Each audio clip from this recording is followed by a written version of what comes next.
தமிழ்நாட்டுல இனி டோல் கட்டணமே கிடையாது. ஆமா ப்ரோ, சென்னை கேப்ஸ்ல கார் புக் பண்ணுங்க, டோல் கட்டணமே இல்லாம டிராப்புக்கு மட்டும் பே பண்ணுனா போதும். சென்னை கேப்ஸ் ஆப்பை உடனே இன்ஸ்டால் பண்ணுங்க. தொடர்ந்தபடி அரசியல் விமர்சகர் கலை இணைந்திருக்கார். கலை, ராமநாதபுரம் தொகுதியிலே தான் 4 பன்னீர்செல்வமும் போட்டியிடுறாங்க. 4+1 5 பேர் ஆயிட்டாங்க. இதற்கு பின்னணி வந்து அதிமுக இபிஎஸ் குற்றச்சாட்டை முன் வைக்கிறாங்க. உங்களுடைய பார்வை பதில் என்ன? ஏங்க, ஓபிஎஸ் அந்த அளவுக்கு பெருசா அதிமுக என்னைக்குமே கறந்து இல்லைங்க. ஓபிஎஸ்க்கு எதுக்குங்க இந்த மாதிரி 4 பேரை போட்டியா நிறுத்தணும்? அதை ஏன் அதிமுக அந்த முனைப்பு காட்டணும்?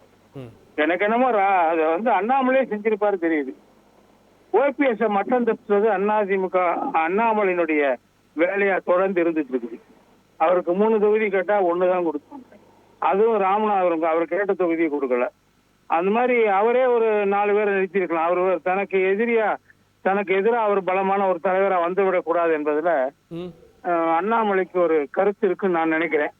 ஆனா அதிமுக இந்த மாதிரி வேலைகளை எப்பயுமே செய்யறது இல்லை, இதுவரைக்கும் செஞ்சதில்லை. திமுகவும் அது மாதிரி வேலையை செய்யறது இல்லை. எனக்கு தெரியும் விஜயகாந்த் பெயர்லயே விஜயகாந்த் அப்படின்னு ரிஷிவந்திய தொகுதியில பலர் போட்டிட்டாங்கல்ல, அந்த வரலாறுலாம் இருக்குல்ல, இருக்கு. அதெல்லாம் வந்து அதிமுக அப்படின்ற கேள்வியும் இருக்கு. இல்லைங்க, அதெல்லாம் அதிமுக செஞ்சிச்சு இல்லாட்டி திமுக செஞ்சிச்சுங்கிறதுக்கு என்ன ஏதாவது ஒரு ஆதாரம் இருக்குதா? அந்த வேலையெல்லாம் இவங்க இவரெல்லாம் பொருட்டா மதிக்க மாட்டாங்க அதிமுகல. இவரு 1.5 கோடி தொண்டர்கள் தனக்கு பின்னாடி இருக்குன்னு சொன்னாரு. ஆனா இவருக்கு என்ன 1 இடம் கொடுக்குறாங்க, 3 இடம் கூட கொடுக்க மாட்டேன்ட்டாங்க. தினகரன் கூட 2 இடம் கொடுத்துருக்காங்க.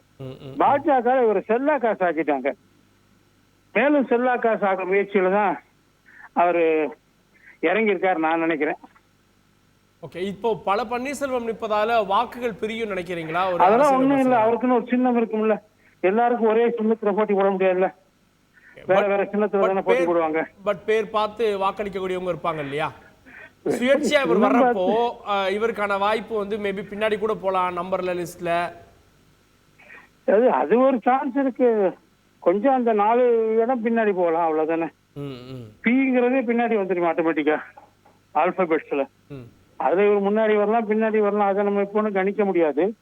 என்ன நோக்கத்துக்காக யாரு போட்டிருக்காங்களோ நமக்கு தெரியல. அதிமுக திமுக இந்த வேலையை செஞ்சதில்லை இது வரைக்கும். அதனால அவங்க மேல எனக்கு குற்றம் சாட்ட விருப்பம் இல்லை. ஏன்னா அவங்க பெரிய கட்சிகள். இவரெல்லாம் ஒரு எதிரியா பொருட்டா அவங்க நிச்சயமா நினைக்க மாட்டாங்க நான் நினைக்கிறேன். நன்றி கலை, இணையங்களுடைய பார்வைகளை பதிவு செய்ததற்கு நன்றி. ராமநாதபுரம் தொகுதியில திரு ஓ பன்னீர்செல்வம் அவர்களை முன்னாள் முதலமைச்சரை எதிர்த்து மற்ற 4 பன்னீர்செல்வம் களத்தில் நிற்கிறாங்க. பிஎஸ்க்கு இது நெருக்கடியா? ஏன்னா வேட்பாளர் ஆல்பபெட் படி ஓ பன்னீர்செல்வம் இப்போ 4 பேருடைய வேட்புமனு ஏற்றுக்கொள்ளப்பட்டா 4+1 5 ஓ பன்னீர்செல்வம் தொடர்ச்சியாக இருப்பாங்க.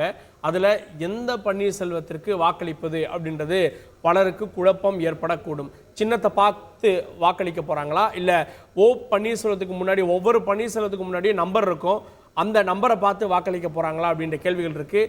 இதில் எத்தனை பேருக்கு எதிர்ப்பு தெரிவிக்கப்பட போகிறது? ஏன்னா வந்து ஸ்க்ரூட்னி அப்போ வந்து இவர் வந்து வேறு தொகுதியை சார்ந்தவர், இல்லை இவர் கொடுத்துருக்கக்கூடியது, அல்லது இவருக்கு யாரெல்லாம் நாமினேஷனில் வந்து கையெழுத்து போட்டிருக்காங்க அப்படின்ற பல பின்புலங்கள்லாம் வைத்து தான் வந்து அவருடைய வேட்புமனு ஏற்றுக்கொள்ளப்படும். எதிர்ப்பு தெரிவித்தால் நிராகரிக்கப்படுமான்ற கேள்வி இருக்கிறது. இப்போ வரை மொத்தம் 5 ஓ பன்னீர்செல்வம் களத்தில் இருக்காங்க. நாளைய தினம் இன்னும் எத்தனை பேரோ, ஏன்னா நாளைக்கு தான் லாஸ்ட் டேட்டு, நாளைய தினம் இன்னும் எத்தனை பன்னீர்செல்வம் ராமநாதபுரத்தில் களத்தில் இருக்க போறாங்களோ தெரியல. தமிழ்நாட்டுல இனி டோல் கட்டணமே கிடையாது. ஆமா ப்ரோ, சென்னை கேப்ஸ்ல கார் புக் பண்ணுங்க, டோல் கட்டணமே இல்லாம டிராப்புக்கு மட்டும் பே பண்ணுனா போதும். சென்னை கேப்ஸ் ஆப்பை உடனே இன்ஸ்டால் பண்ணுங்க.